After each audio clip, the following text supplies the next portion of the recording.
আজকে বাংলা প্রথম বছর বর্ষবরণ চলতেছে, ঘটা করে বর্ষবরণ হচ্ছে।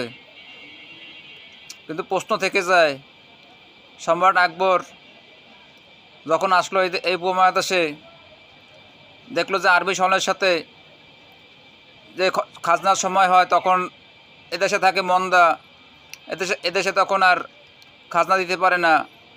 তখন সে মন্ত্রিসভায় সবাই সাথে পরামর্শ করে এই বৈশাখ হইতে সত্য চালু করলো। এখন প্রশ্নতে থেকেই গেল যে এবার শুরু হয়েছে 1432 বঙ্গাব্দ সাল।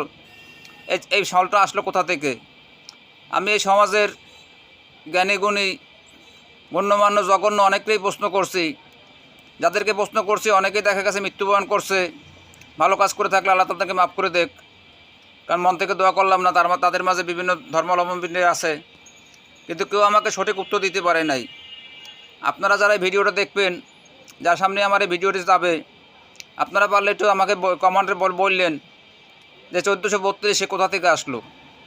আচ্ছা, 1432 আসলো, তাও ঠিক আছে, কিন্তু এই বৈশাখ থেকে চৈত্র 12টি মাস, এই 12টি মাস বাঙালিদের জন্য মাস, ঠিক আছে, কিন্তু এই মাসটা কিন্তু, এই বছরটা কিন্তু দেখেন, এটা দোষের কথা বলতেছি না, এটা আমাদের অন্য যে ধর্ম, হিন্দু ধর্মাবলম্বীরা এটাকে নিয়ে গেছে।